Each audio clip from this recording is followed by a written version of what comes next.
اعوذ باللہ من الشیطان الرجیم بسم اللہ الرحمن الرحیم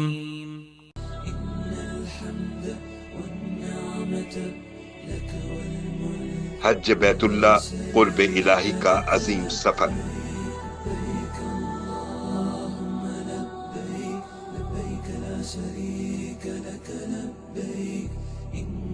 حج کی حقیقت۔ حج مخصوص دنوں میں مکۃ المکرمہ پہنچ کر حضرت ابراہیم علیہ السلام کی بنائی ہوئی مسجد خانہ کعبہ کے گرد چکر لگانے اور مکہ کے مختلف مقدس مقامات میں حاضر ہو کر کچھ آداب اور اعمال بجا لانے کا نام ہے۔ خانہ کعبہ اس دنیا میں اللہ کی رحمتوں اور برکتوں کا مرکز ہے۔ یہ وہ جگہ ہے جہاں سے لا الہ الا اللہ کی صدا ابھری اور پوری دنیا میں چھا گئی۔ یہاں سے پھیلنے والے پیغام نے زمین کے ذرے ذرے کو روشن کیا اور انسانیت کو ہدایت کا راستہ دکھایا۔ یہ وہ مرکز ہے جس میں ملت کے وہ تمام افراد جڑے ہوئے ہیں جو مختلف ملکوں میں بستے ہیں، مختلف زبانیں بولتے ہیں، مختلف لباس پہنتے ہیں، مختلف رنگ اور نسل سے تعلق رکھتے ہیں اور مختلف طریقوں سے زندگی بسر کرتے ہیں، مگر وہ سب کے سب ان تمام اختلافات کے باوجود ایک ہی خانہ کعبہ کے گرد چکر لگاتے ہیں اور ایک ہی قبلے کی طرف منہ کر کے نماز پڑھتے ہیں۔ اور ہر سال ذی الحجہ کے مہینے میں حج بیت اللہ کے لیے دنیا کے کونے کونے سے اللہ کی پکار پر لبیک کہتے ہوئے جمع ہو جاتے ہیں۔ لبیک اللہم لبیک لبیک لا شریک لک لبیک ان الحمد والنعمت لک والملک لا شریک لک۔ اے اللہ میں حاضر ہوں، میرے اللہ میں حاضر ہوں، تیرا کوئی شریک نہیں، میں حاضر ہوں، اس میں کوئی شک نہیں کہ تمام تعریفیں تیری ہی ہیں، نعمتیں تیری ہی دین ہیں اور بادشاہی اور اقتدار صرف تیرا ہی ہے اور ان سب میں تیرا کوئی شریک نہیں۔ یہ صرف حج کے دنوں کا نہیں بلکہ اللہ کے بندوں کے لیے پوری زندگی کا وظیفہ ہے۔ یہ اپنے مالک کے حضور اس کا سچا غلام بننے کا عہد ہے، جس کی مثال اور نمونہ حضرت ابراہیم علیہ السلام، حضرت اسماعیل علیہ السلام اور حضور اکرم صلی اللہ علیہ وسلم نے انسانیت کے سامنے رکھا۔ حج کا اصل سبق اور پیغام اپنے اللہ کے سامنے یہی اطاعت ہے۔ حج کے طریقے پر غور کرنے سے معلوم ہوتا ہے کہ گھر بار اور کاروبار کو چھوڑنے، سفر کی مشکلیں اٹھانے اور اپنے روزمرہ کا لباس اتار کر کے احرام کے فقیرانہ لباس پہننے سے لے کر طواف، سعی، وقوف عرفہ، مزدلفہ، منی کا قیام، قربانی، رمی جمرات اور سر کے بال اتارنے تک ہر چیز سے اللہ کی غلامی نظر آتی ہے۔ ان میں سے ہر عمل کی سنت ابراہیمی کے کسی نہ کسی پہلو سے نسبت ہے۔ ایمان، تقوی، اطاعت اور قربانی کے جذبے کا اظہار ہر عمل میں نظر آتا ہے۔ دراصل حج کی حقیقت اللہ کے گھر میں حاضری دینا ہے۔ حضرت ابراہیم علیہ السلام کی طرح اللہ کی دعوت پر لبیک کہنا اور ان کی بے مثال قربانی کی روح کو زندہ کرنا ہے، یعنی اللہ تعالیٰ کے حکم کے سامنے فرما برداری کے ساتھ اپنی گردن جھکا دینا اور اسی طرح سارے احکام کو بجا لانا ہے جس طرح وہ ہزاروں برس پہلے بجا لائے اور اللہ کی برکتوں اور نعمتوں سے مالا مال ہوئے۔ یہی حقیقی اسلام ہے اور یہی وہ روح ہے جس کو ہم ان بزرگوں کی سنت پر چل کر حج میں اپنے عمل اور کیفیت کے ذریعے محسوس کرتے ہیں اور اللہ کے سامنے عاجزی سے وہی دعا کرتے ہیں جو حضرت ابراہیم علیہ السلام اور حضرت اسماعیل علیہ السلام نے کعبۃ اللہ کی بنیاد رکھتے ہوئے کی تھی۔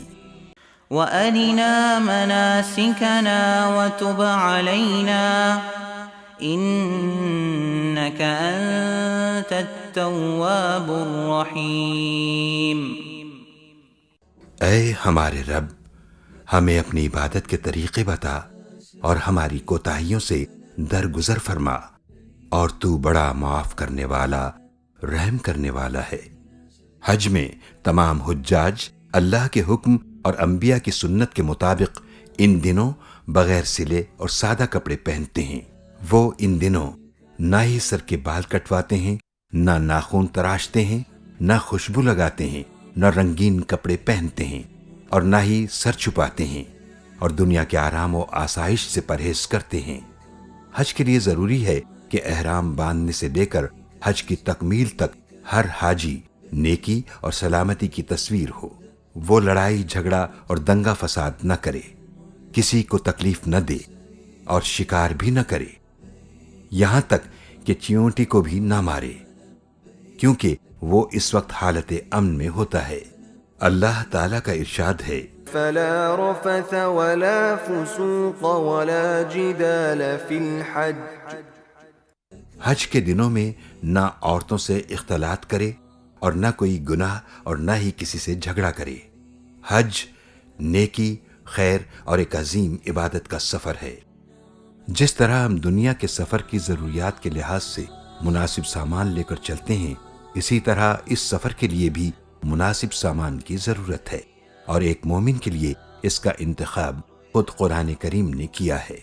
وَتَزَوَّدُوا فَإِنَّ خَيْرَ الزَّادِ التَّقْوَى وَاتَّقُونِ يَا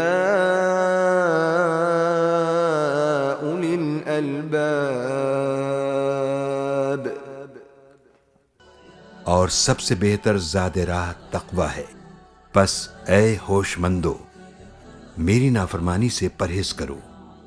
تقوی کے معنی یہ ہے کہ دل میں اللہ کی ناراضگی کا خوف ہو، اور جس کام کو اللہ نے کرنے کا حکم دیا ہے وہ کیا جائے، اور جس سے منع کیا ہو اس سے رک جایا جائے۔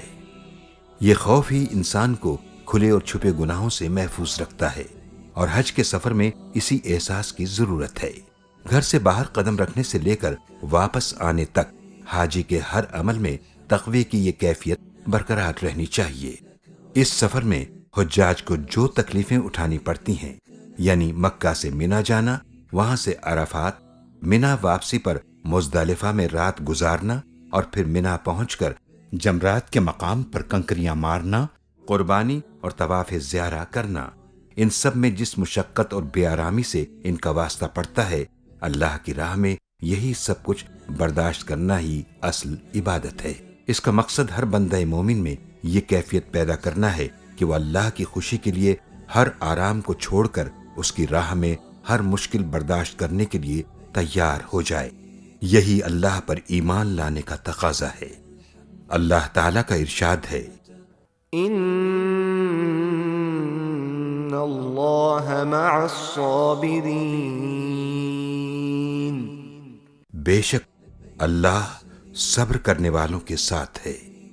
اس عبادت کے دوران جو شخص ان ساری تکلیفوں کو پورے اطمینان اور دل کی مکمل خوشی کے ساتھ قبول کر لیتا ہے، اور اپنے ساتھ کے حاجیوں کے ساتھ جھگڑا نہیں کرتا، بلکہ سخت مشکل میں بھی صبر سے کام لیتا ہے اور خود تکلیف اٹھا کر دوسروں کو آرام پہنچاتا ہے، وہ حج کا ثواب حاصل کر لیتا ہے۔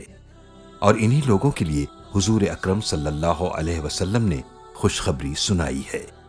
جس نے اللہ کے لیے حج کیا اور اس نے نہ فحش بات کی اور نہ گناہ کا مرتکب ہوا، تو وہ اس دن کی طرح ہوگا، گناہوں سے پاک صاف، جس دن اس کی ماں نے اسے جنا تھا۔ ایک اور حدیث میں رسول اللہ صلی اللہ علیہ وآلہ وسلم نے فرمایا کہ حج مبرور کا بدلہ جنت کے سوا کچھ نہیں۔ حج کی اقسام۔ حج کی 3 اقسام ہیں، یعنی اپنے حالات کے بنا پر حج 3 میں سے کسی ایک طریقے پر کیا جا سکتا ہے۔ نمبر 1 حج افراد، نمبر 2 حج قران، نمبر 3 حج تمتع۔ حج افراد۔ حج افراد یہ ہے کہ احرام باندھ کر صرف حج کیا جائے اور عمرہ نہ کیا جائے۔ عموماً یہ حج میقات کے اندر رہنے والوں کے لیے ہے، کیونکہ میقات کے اندر رہنے والے سارا سال عمرہ کرتے رہتے ہیں، لہٰذا ان کے لیے حج افراد کافی ہے۔ اس حاجی کو مفرد کہتے ہیں، اس میں قربانی واجب نہیں۔ حج قران، حج قران کرنے والے پر قربانی واجب ہوتی ہے۔ اس حاجی کو قارن کہتے ہیں۔ حج قران یہ ہے کہ عمرہ اور حج کی اکٹھی نیت کر کے احرام باندھا جائے، اور عمرہ یعنی طواف و سعی سے فارغ ہو کر احرام ختم نہ کیا جائے، یعنی حلق یا تقصیر نہ کرائی جائے، بلکہ اسی احرام سے حج کرے۔ حجۃ الوداع میں حضور نبی کریم صلی اللہ علیہ وسلم نے حج قران ہی کیا تھا۔ حج تمتع، تمتع کے لغوی معنی ہے کچھ وقت تک فائدہ اٹھانا۔ ایک ہی سفر میں پہلے عمرے کا احرام باندھا جاتا ہے اور طواف و سعی کے بعد حلق یعنی سر کے بال اتار کر کے اس احرام سے فارغ ہو جاتے ہیں۔ پھر حج کا وقت آیا تو حج کا احرام باندھا جاتا ہے۔ چونکہ ایک ہی سفر میں دو عبادتیں جمع کرنے کا فائدہ اٹھایا جاتا ہے، اسی لیے اسے حج تمتع کہتے ہیں، اور حج تمتع کرنے والے کو متمتع کہتے ہیں، اور اس پر شکرانی کی قربانی واجب ہوتی ہے۔ حج کے مقامات پیغمبرانہ شان اور ربانی نشان کے جلوہ گاہ ہیں، جہاں پہنچ کر اور جن کو دیکھ کر رحمت و برکت کے واقعات یاد آتے ہیں، اور اسی لیے قرآن پاک کی اصطلاح میں ان کا نام شاعر اللہ اور حرمات اللہ ہے، یعنی اللہ کے نشانات اور اللہ کی محترم باتیں، اور انہی شاعر اللہ اور حرمات اللہ کی زیارت کا نام ارکان حج ہے۔ حج کے ارکان، حج کے 3 ارکان ہیں جو 8 ذی الحجہ سے 12 ذی الحجہ کے درمیان ادا کیے جاتے ہیں۔ نمبر 1، احرام باندھنا اور نیت کرنا۔ نمبر 2، وقوف عرفہ۔ نمبر 3، طواف زیارہ۔ رکن کی تعریف یہ ہے کہ حاجی کے ذمے اس کا پورا کرنا ضروری ہے۔ اگر کوئی رکن چھوٹ جائے تو اس کا حج ادا نہیں ہوگا اور اسے دوبارہ حج کرنا ہوگا۔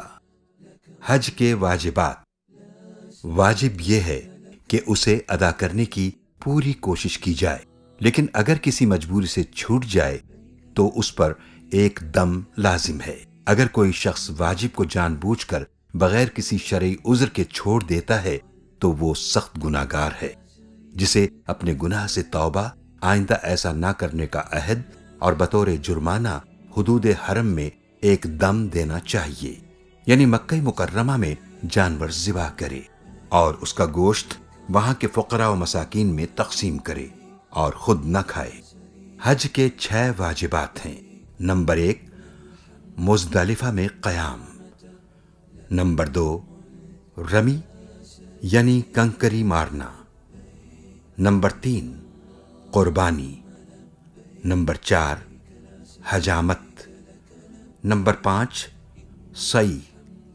نمبر 6، طواف وداع۔ احرام، حج کے ارکان میں سب سے پہلا رکن احرام باندھنا ہے۔ احرام پوری امت کے لیے مساوات کا اعلیٰ ترین نمونہ پیش کرتا ہے، اور امیر، غریب، بادشاہ، فقیر سب ایک ہی لباس میں آ جاتے ہیں۔ حج کا ایک اور منفرد پہلو امت کی وحدت اور انسانیت کے ایک خاندان اور برادری ہونے کو نمایاں کرنا ہے۔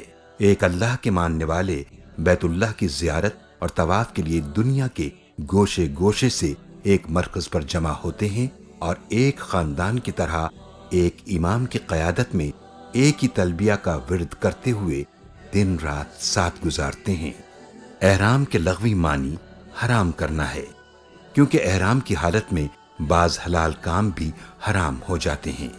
مقامی میقات پر یا اس سے پہلے حج یا عمرہ کی نیت کر کے صرف 2 چادروں سے جسم کو ڈھانپ لینے کو احرام کہتے ہیں۔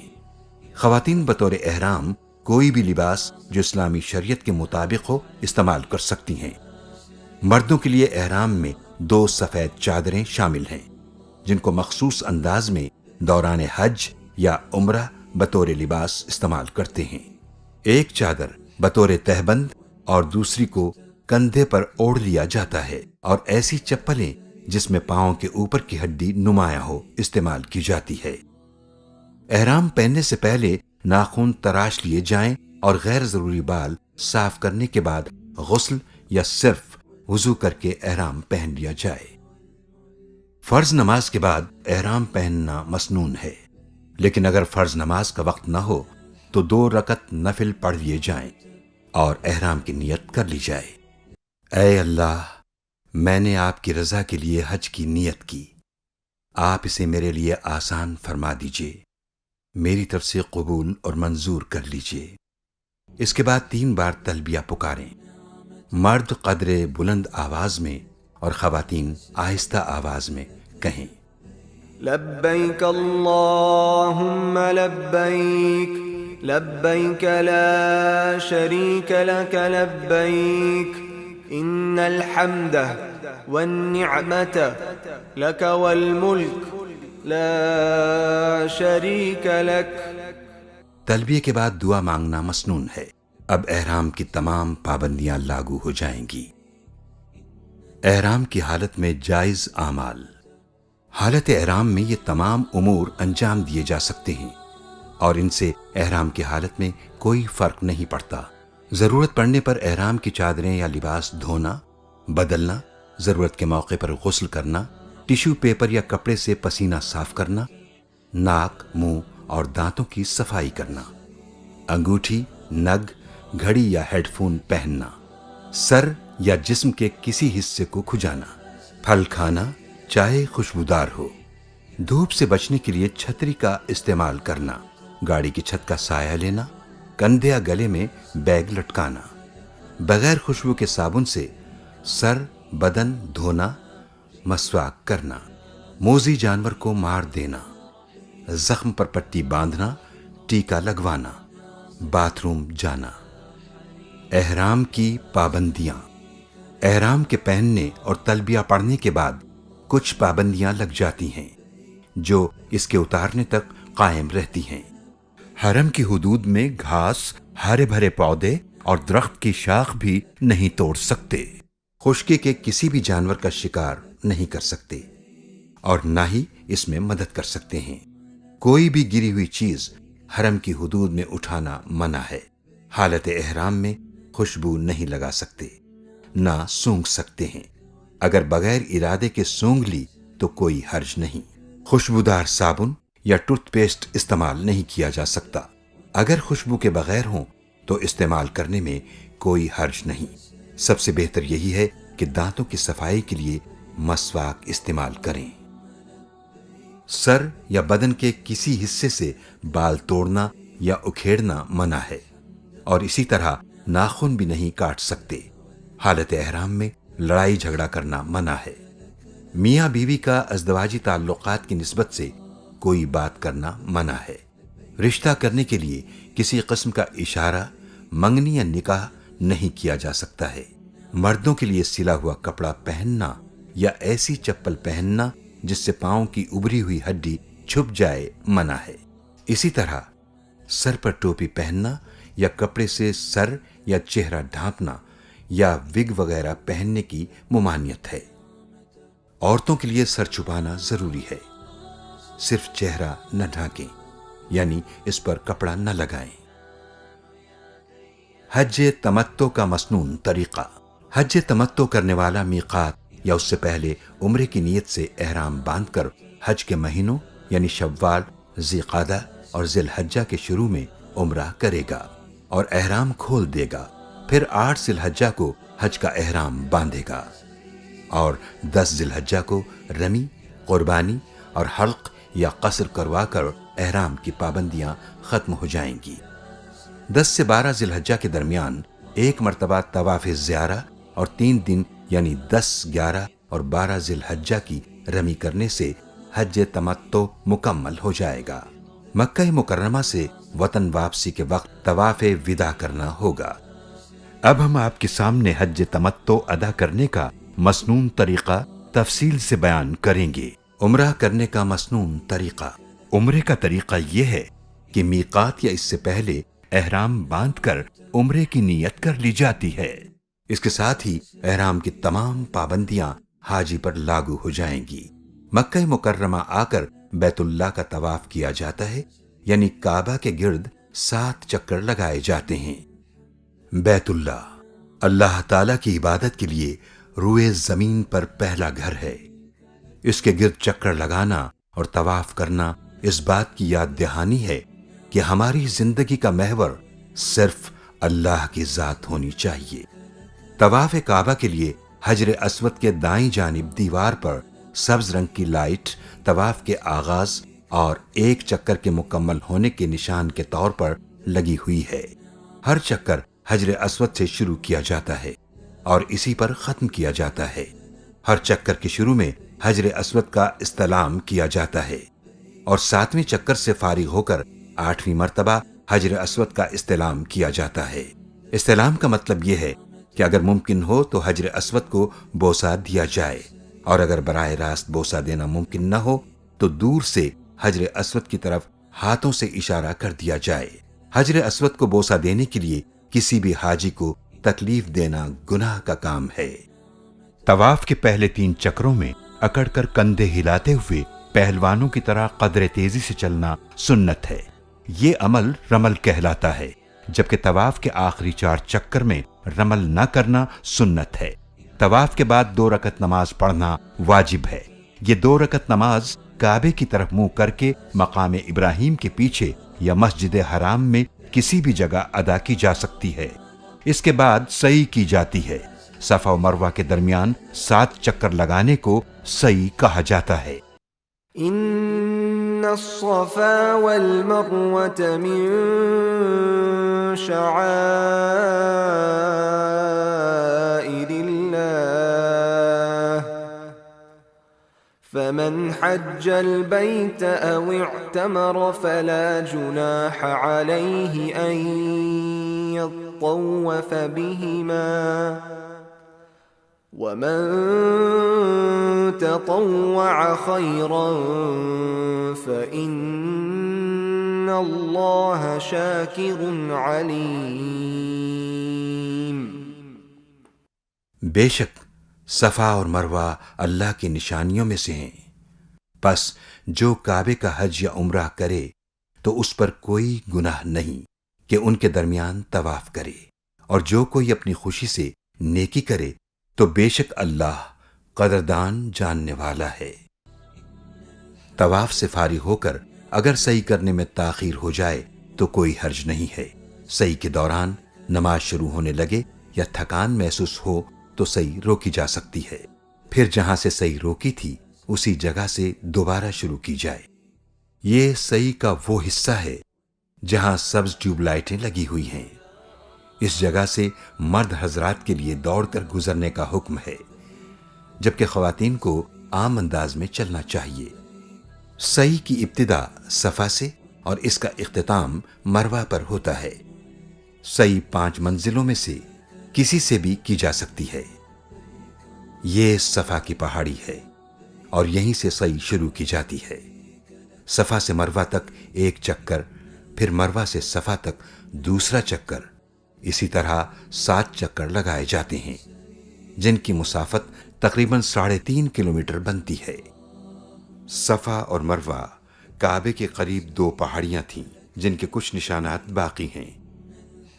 حضرت ابراہیم علیہ السلام اللہ کے حکم کے مطابق حضرت اسماعیل علیہ السلام اور بی بی ہاجرہ کو یہاں چھوڑ گئے تھے۔ حضرت اسماعیل علیہ السلام جب پیاس سے بےتاب ہوئے تو بی بی ہاجرہ پانی کی تلاش میں صفا اور مروہ کے درمیان دوڑی تھیں، یہاں تک کہ زمزم کا چشمہ اللہ کے حکم سے جاری ہو گیا۔ صفا اور مروہ کی سعی اسی بے قراری کی دوڑ کی یادگار ہے۔ اللہ تعالیٰ کو یہ ادا اس قدر پسند آئی کہ قیامت تک کے لیے تمام مسلمانوں پر واجب کر دیا گیا کہ جب وہ عمرہ و حج کرنے یہاں آئیں تو ان پر صفا و مروہ کی سعی لازم ہے۔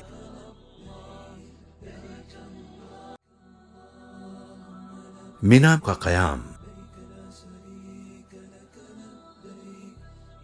حج کا طریقہ کار۔ حج کا سب سے پہلا کام یہ ہے کہ حج کی نیت سے احرام باندھا جاتا ہے۔ میقات کے باہر سے آنے والے حجاج احرام اپنے میقات کے مقام سے باندھتے ہیں، مقیم خواہ وہ مکی ہوں یا عارضی طور پر مکہ میں ٹھہرے ہوئے ہوں۔ یا حدود حرم سے باہر لیکن میقات کے اندر رہتے ہوں تو وہ اپنی قیام گاہ سے ہی احرام باندھتے ہیں اور تلبیہ پڑھنا شروع کر دیتے ہیں۔ 8 ذی الحجہ کو حجاج منا کے لیے روانہ ہو جاتے ہیں اور وہاں قیام کرتے ہیں۔ منا میں چند دنوں کا قیام دراصل اس دنیا میں ہمارے عارضی اور مختصر قیام کی طرف ایک اشارہ ہے۔ قرآن مجید میں سورہ بقرہ میں منا کا حوالہ دیا گیا ہے۔ وَاذْكُرُوا اللَّهَ فِي أَيَّامٍ مَّعْدُودَاتٍ فَمَن تَعَجَّلَ فِي يَوْمَيْنِ فَلَا إِثْمَ عَلَيْهِ وَمَن تَأَخَّرَ فَلَا إِثْمَ عَلَيْهِ لِمَنِ اتَّقَىٰ وَاتَّقُوا اللَّهَ وَاعْلَمُوا أَنَّكُمْ إِلَيْهِ تُحْشَرُونَ۔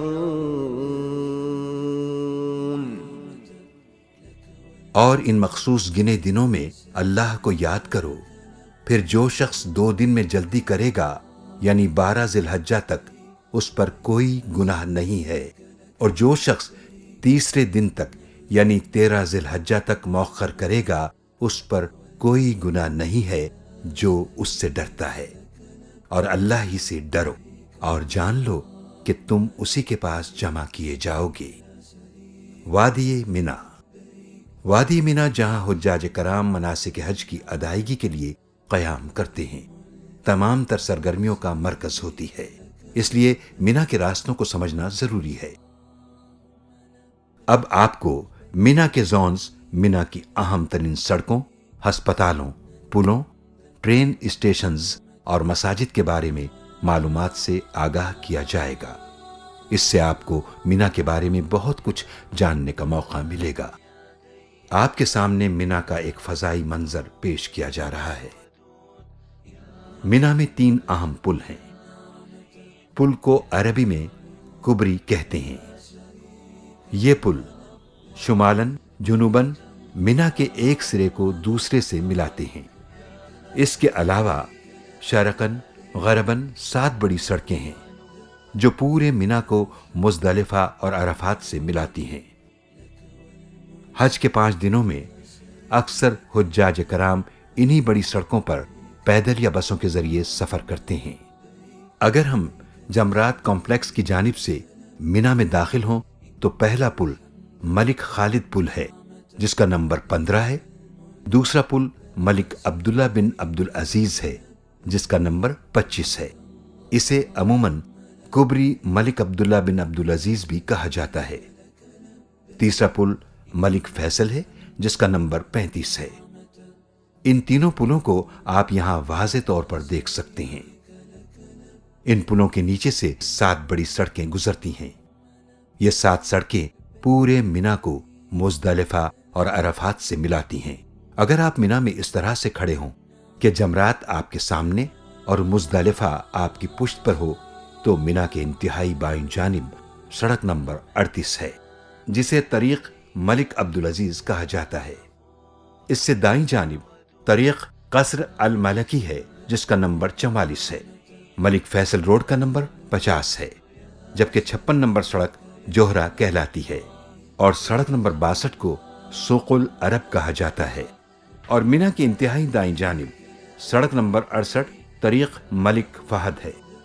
سڑک نمبر 38 اور 68 حرم سے شروع ہو کر میدان عرفات تک جاتی ہیں۔ منا میں پیدل چلنے والوں کی سہولت کے لیے طریق مشا نمبر 1 ہے۔ یہ راستہ جمرات سے شروع ہو کر میدان عرفات تک جاتا ہے۔ وادی منا کو مختلف زونز میں تقسیم کیا گیا ہے۔ یہ زون نمبر کا علامتی بورڈ ہے جو منا میں جگہ جگہ نصب ہیں۔ جمرات اور ملک خالد کبری کا درمیانی علاقہ زون نمبر 1 کہلاتا ہے، جبکہ کبری خالد اور کبری عبداللہ بن عبدالعزیز کا درمیانی علاقہ زون نمبر 2 کہلاتا ہے۔ زون نمبر 2 کے بائیں جانب زون نمبر 3 ہے۔ کبری ملک عبدالعزیز اور کبری فیصل کے درمیان پہلے زون نمبر 4 اور پھر زون نمبر 5 ہے۔ زون نمبر 2 اور زون نمبر 4 کے دائیں جانب زون نمبر 6 واقع ہے۔ زون نمبر 7 زون نمبر 5 کے بائیں جانب ہے، اور اس سے بالکل متصل کبری ملک فیصل کے بعد زون نمبر 8 اور زون نمبر 9 ہے، جبکہ قربان گاہ زون نمبر 10 میں موجود ہے۔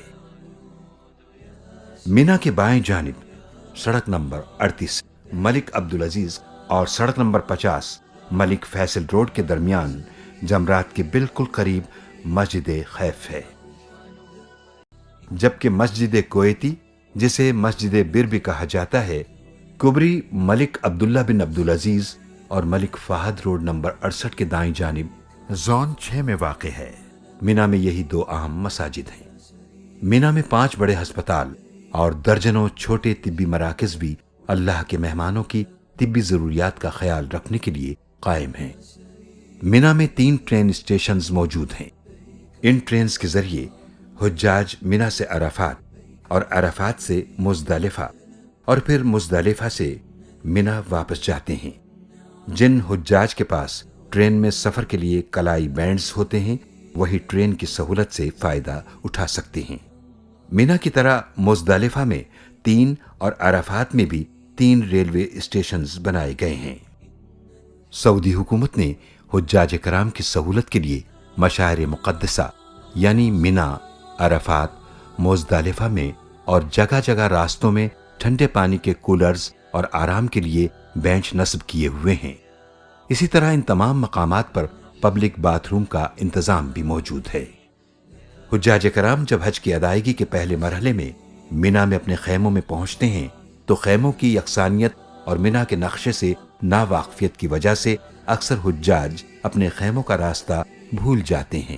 اگر حجاج کرام پیش کردہ ہدایات پر عمل کریں تو گمشدگی کا خطرہ بہت حد تک کم ہو سکتا ہے۔ آج کل تقریباً ہر حاجی کے پاس کیمرے والا موبائل فون ہوتا ہے۔ براہ کرم آپ اپنے خیمے میں پہنچنے کے بعد اپنا سامان رکھ کر اپنے کیمپ کے مین گیٹ اور کیمپ کے اندر موجود پول کی تصاویر اپنے موبائل میں یا لکھ کر اپنے حاجی کارڈ کے ساتھ محفوظ کر لیں۔ مینا میں نمازیں۔ حجاج کرام مینا میں 8 ذی الحجہ کی ظہر، عصر، مغرب، عشاء اور 9 ذی الحج کی فجر یہ 5 نمازیں ادا کرتے ہیں، اور پھر 9 ذی الحجہ کو وقوف عرفہ کے لیے بذریعہ بس، گاڑی، ٹرین یا پیدل روانہ ہو جاتے ہیں۔ وقوف عرفہ حج کے ارکان میں دوسرا رکن جسے رکن اعظم بھی کہتے ہیں وہ وقوف عرفہ ہے۔ وقوف عرفہ سے مراد یہ ہے کہ حاجی عرفات کے میدان میں 9 ذی الحجہ کے دن موجود ہوں۔ ہر سال عازمین حج 9 ذی الحجہ کو یہاں آ کر وقوف کرتے ہیں، اور جو اس تاریخ کو میدان عرفہ نہیں پہنچ پاتا اس کا حج نہیں ہوتا ہے۔ حضور صلی اللہ علیہ وسلم کا فرمان مبارک ہے، وقوف عرفہ ہی حج ہے۔ عرفات میں اجتماع قیامت کے دن بنی نوع انسان کے آخری اجتماع کی علامت ہے، اور جس کسی نے اللہ سبحانہ تعالیٰ کے احکامات پر عمل کیا ہو تو اسے اللہ رب العزت سے اس کی رحمت کی توقع رکھنی چاہیے۔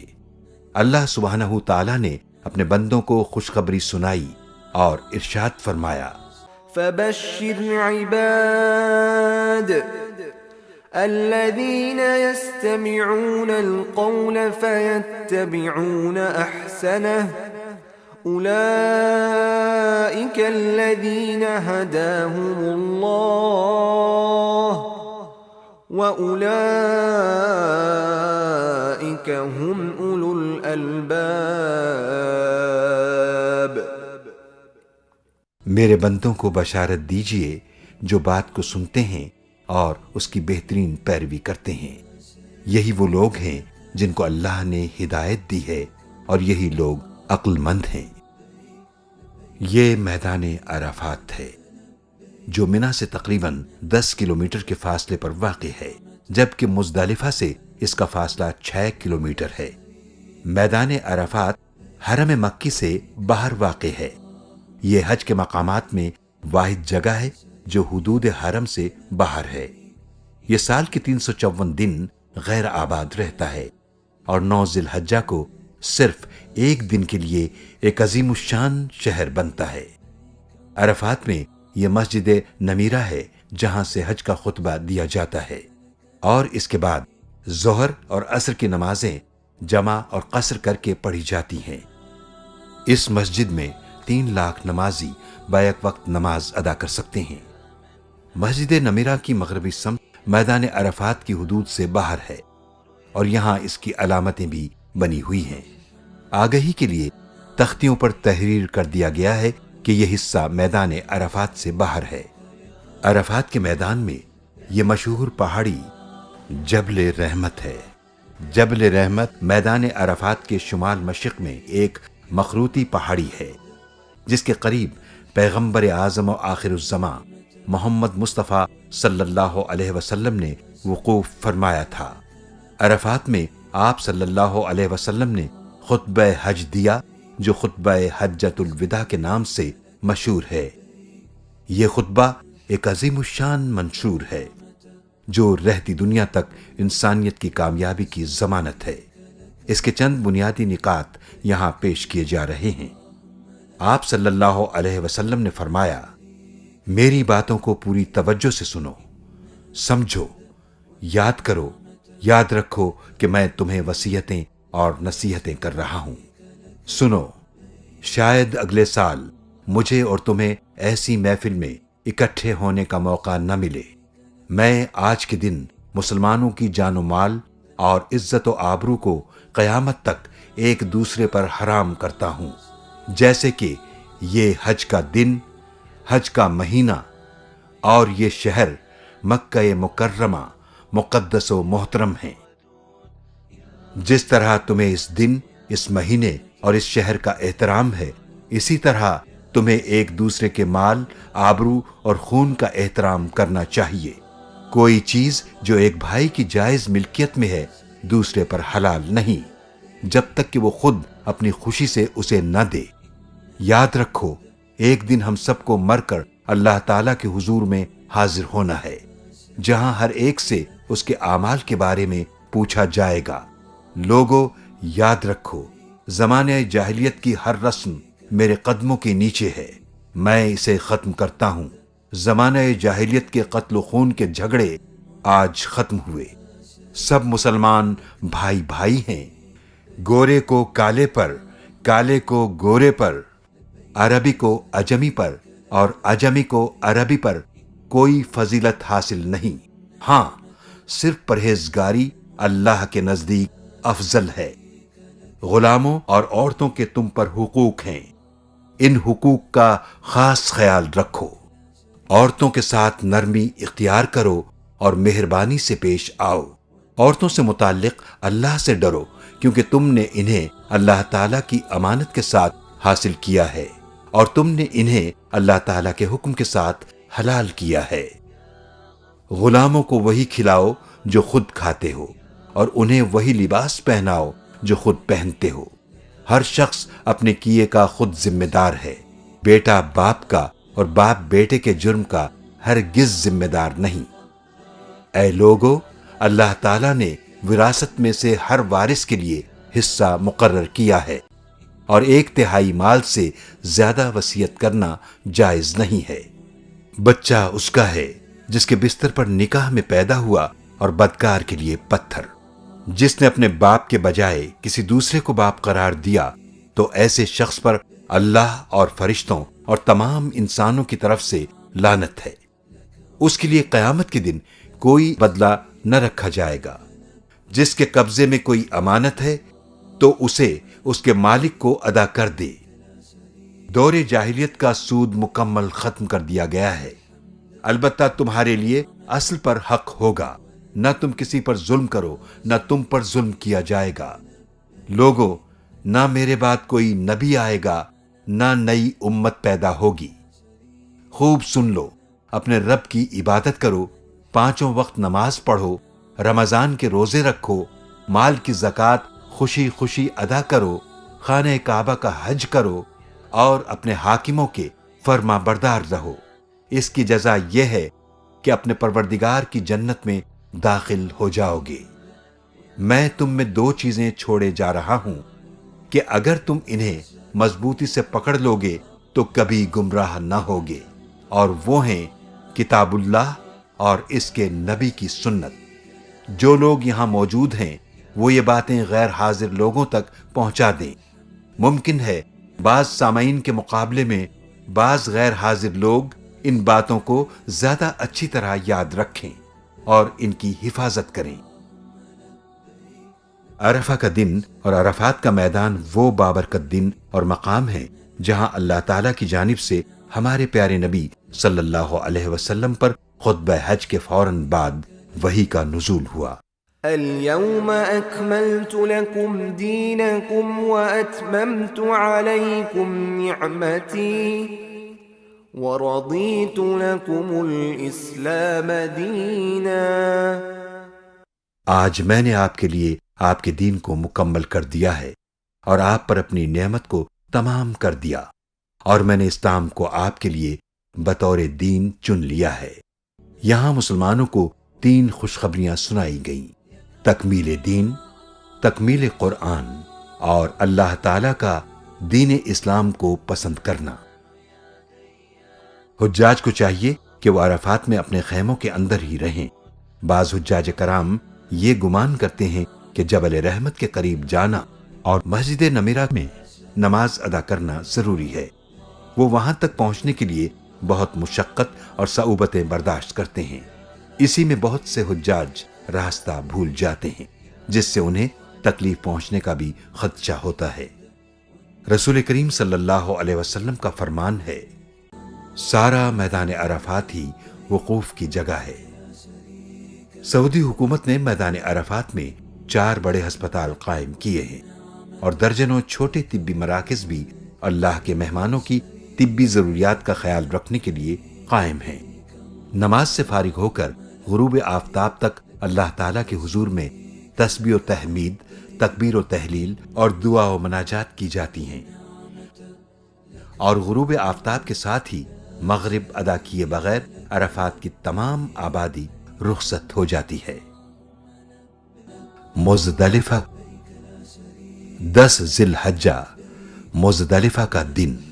حجاج کرام 9 ذی الحجہ کو غروب آفتاب کے بعد میدان عرفات سے مزدلفہ کے لیے روانہ ہوتے ہیں، اور اس کے لیے پیدل، بسوں اور گاڑیوں کا استعمال کرتے ہیں۔ جن حجاج کے پاس ٹرین میں سفر کے لیے کلائی بینڈز ہوتے ہیں وہی ٹرین کی سہولت سے فائدہ اٹھا سکتے ہیں۔ حجاج کرام 9 اور 10 ذی الحجہ کی درمیانی رات مزدلفہ میں بسر کرتے ہیں، جہاں وہ اللہ کی عبادت اور قیام میں مصروف رہتے ہیں۔ قرآن مجید میں مزدلفہ کو مشعر الحرام کے نام سے یاد کیا گیا ہے۔ ارشاد باری تعالیٰ ہے، فَإِذَا أَفَضْتُم مِّنْ عَرَفَاتٍ فَاذْكُرُوا اللَّهَ عِندَ الْمَشْعَرِ الْحَرَامِ۔ جب تم عرفات سے واپس ہو کر مزدلفہ آؤ تو یہاں مشعر الحرام کے پاس اللہ کے ذکر میں مشغول رہو۔ مزدلفہ میں مغرب کی نماز کو عشاء کی نماز کے ساتھ ملا کر ایک ہی وقت میں ادا کیا جاتا ہے۔ حجاج کو چاہیے کہ یہاں اللہ تعالیٰ کا ذکر کریں، تلبیہ پڑھیں، تلاوت کریں، توبہ و استغفار کریں اور دعائیں مانگیں، کیونکہ یہ رات مبارک رات ہے۔ رات میں موقع ملے تو کچھ دیر آرام بھی کیا جا سکتا ہے، کیونکہ یہ سنت سے ثابت ہے۔ صبح سویرے فجر کی سنت اور فرض ادا کریں۔ 10ویں ذی الحجہ میں صبح صادق سے سورج نکلنے کے درمیان حدود مزدلفہ میں کچھ نہ کچھ وقت گزارنا واجب ہے۔ یہی مزدلفہ کا وقوف ہے۔ اگر کوئی شخص بغیر عذر کے صبح صادق سے پہلے ہی منا چلا گیا اور وقوف مزدلفہ بالکل نہیں کیا تو اس پر دم لازم ہوگا۔ البتہ مریض، ضعیف اور خواتین عذر کی وجہ سے صبح صادق سے پہلے منا چلے جائیں تو ان پر دم نہیں ہوگا۔ یہ مسجد مشعر الحرام ہے جہاں رسول اللہ صلی اللہ علیہ وسلم نے مزدلفہ میں وقوف فرمایا تھا۔ مزدلفہ کے تمام میدان میں جہاں چاہیں وقوف کر سکتے ہیں۔ کیونکہ نبی اکرم صلی اللہ علیہ وسلم نے ارشاد فرمایا ہے، میں نے مشعر الحرام کے قریب وقوف کیا ہے، جبکہ مزدلفہ سارے کا سارا وقوف کی جگہ ہے۔ اگرچہ رمی جمرات کے لیے کنکر کہیں سے بھی جمع کیے جا سکتے ہیں، لیکن مزدلفہ سے جمع کرنا بہتر ہے۔ رمی جمرات اکثر حجاج کرام مزدلفہ سے منا روانگی کے وقت رمی کے لیے کنکریاں جمع کر لیتے ہیں۔ طلوع آفتاب کے بعد حجاج مزدلفہ سے منا کی طرف روانہ ہوتے ہیں، جہاں وہ رمی جمرات کرتے ہیں۔ رمی جمرات مخصوص وقت میں مخصوص مقام پر مخصوص گنتی کے ساتھ کنکر پھینکنے کے عمل کا نام ہے۔ رمی حج کے واجبات میں سے ہے، یعنی اس کے ترک کرنے پر دم لازم ہوگا۔ 10ویں، 11ویں اور 12ویں ذی الحجہ کو رمی کرنا ہر حاجی کے لیے ضروری ہے۔ البتہ 13ویں ذی الحجہ کی رمی اختیاری ہے۔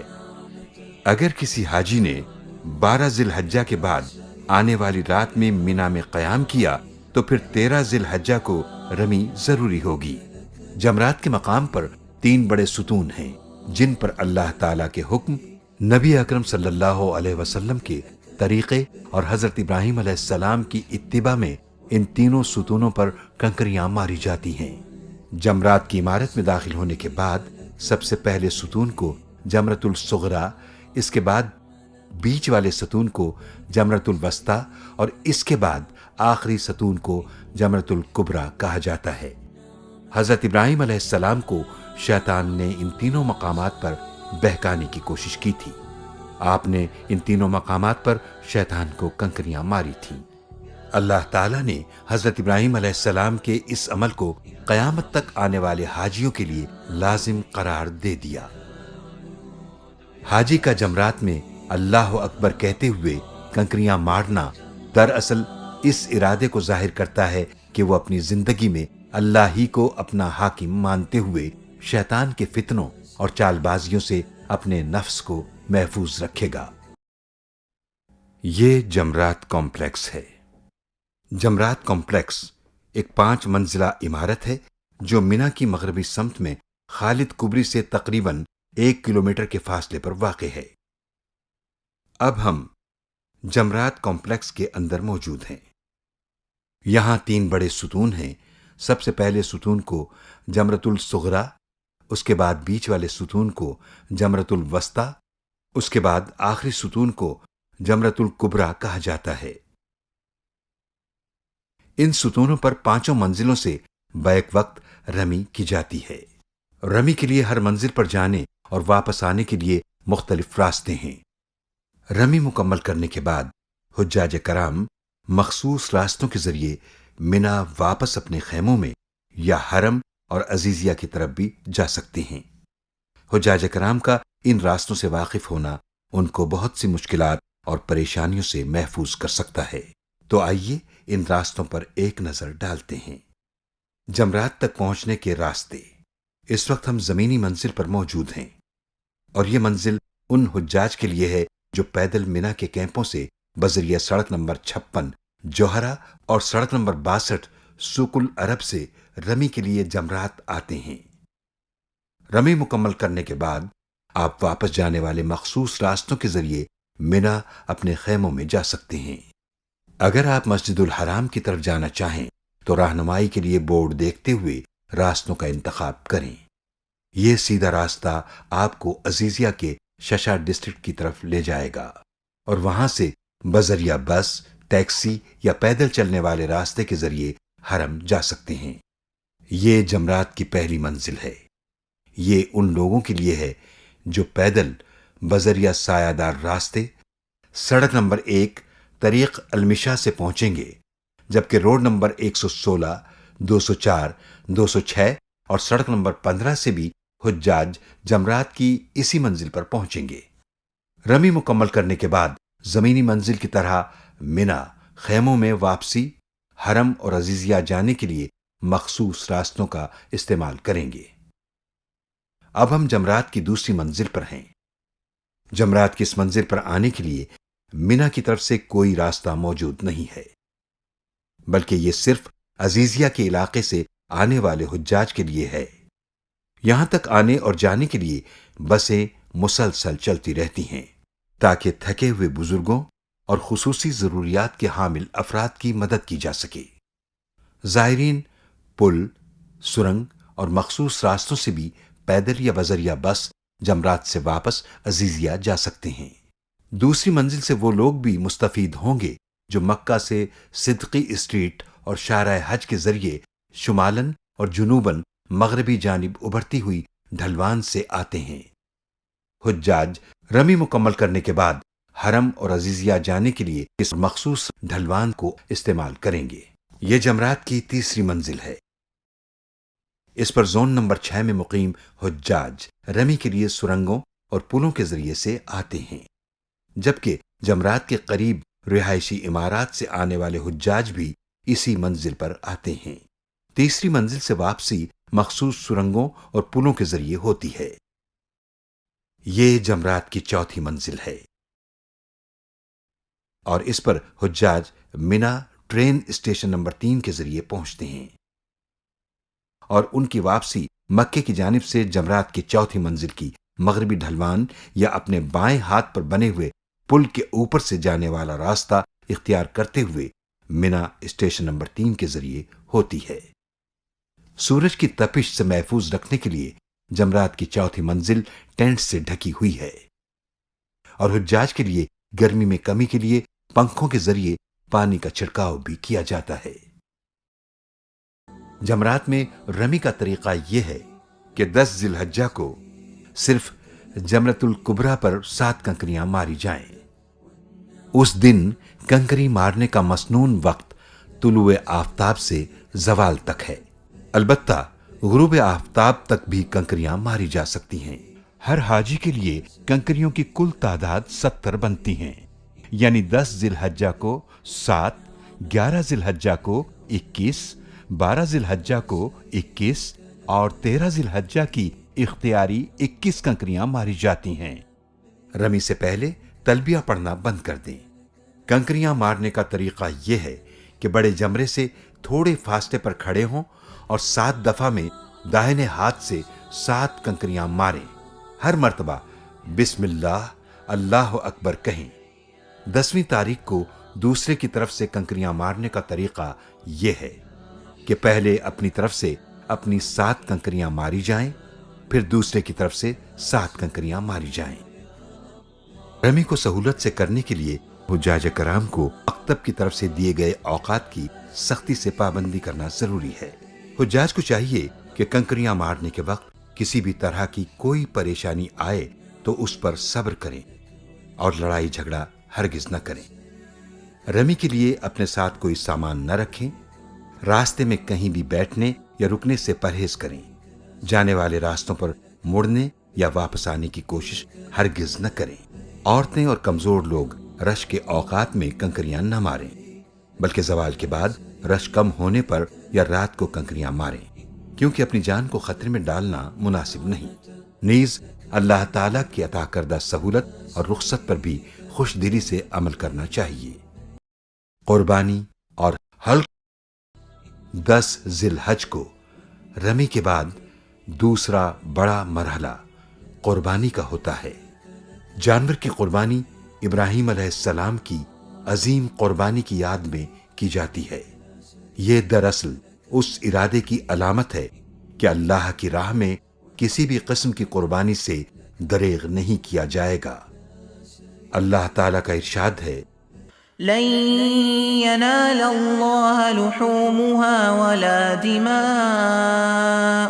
ولكن يناله التقوى منكم كذلك سخرها لكم لتكبروا الله على ما هداكم وبشر المحسنين۔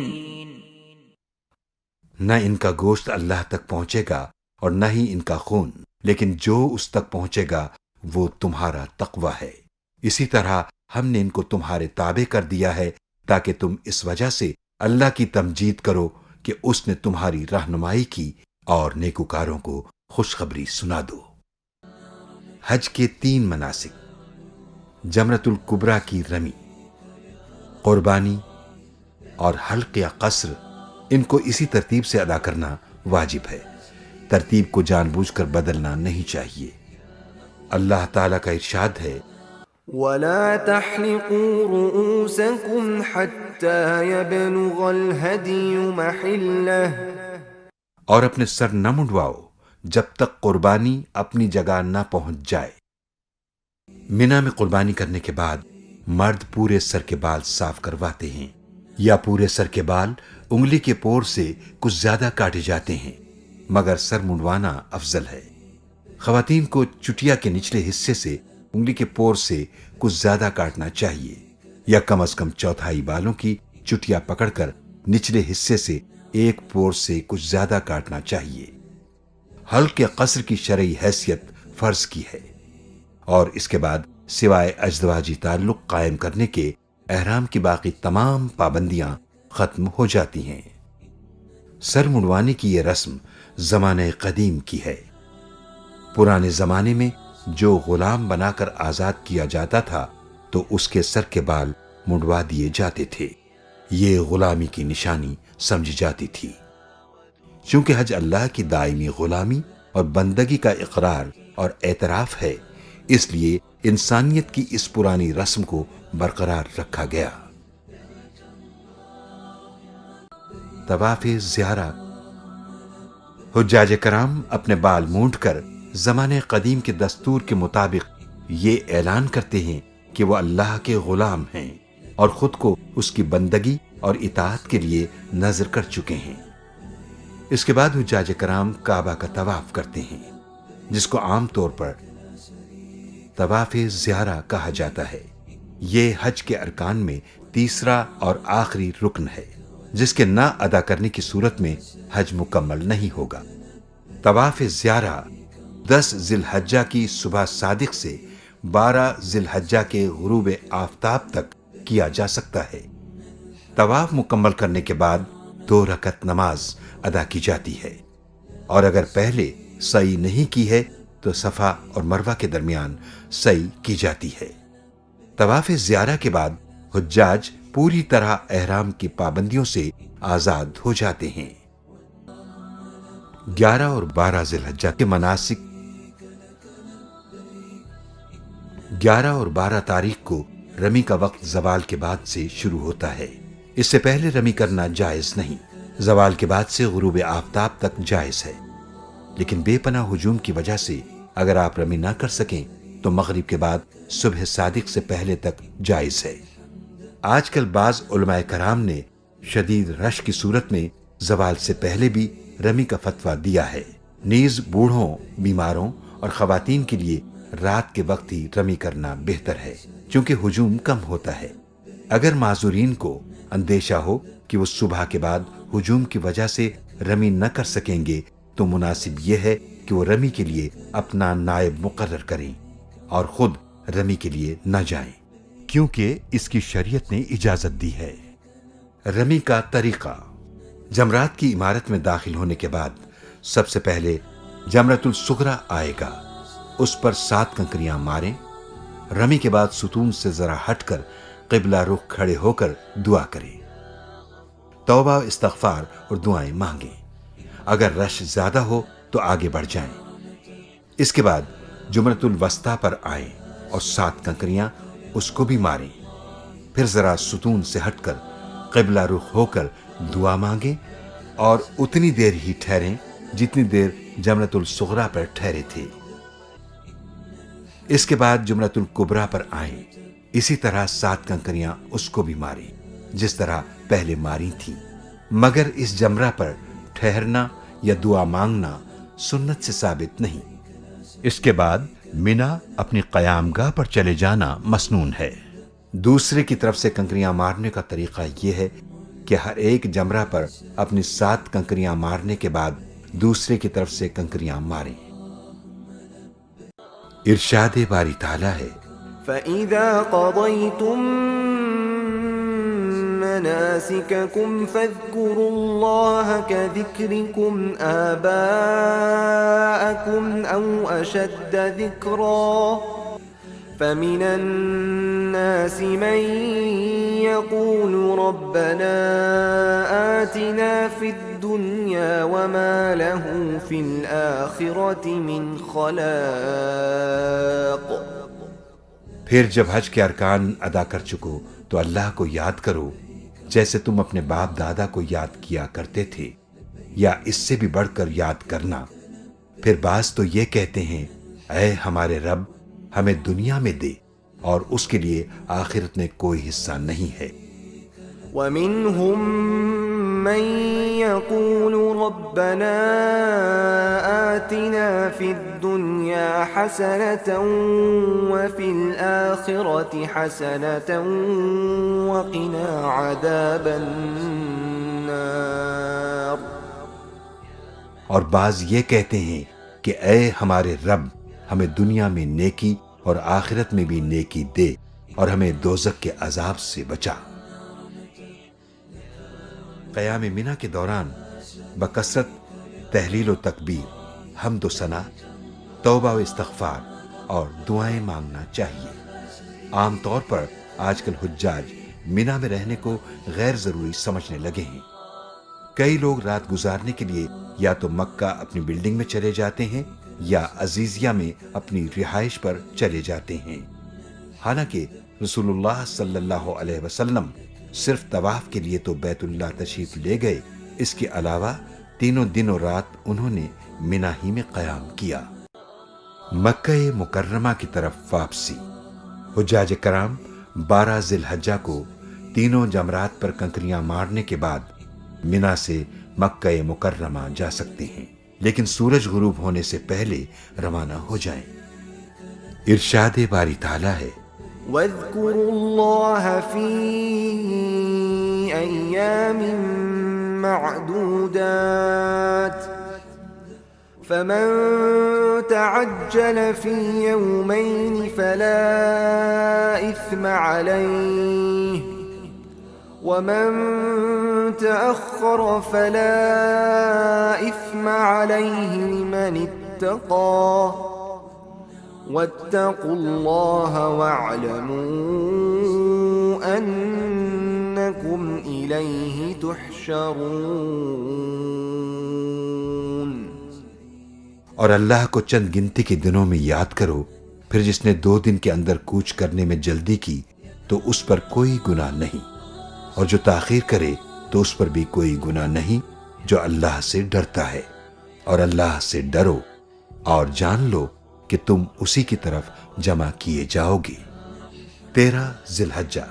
اگر حجاج کرام 13 ذی الحجہ کو کنکریاں مار کر واپس جانا چاہیں جیسا کہ سنت ہے تو 12 ذی الحجہ کے بعد آنے والی رات کو منی میں قیام کریں، اور 13 ذی الحجہ کو تینوں جمرات پر زوال کے بعد پہلے کی طرح 7 کنکریاں ماریں، پھر منی سے رخصت ہو جائیں.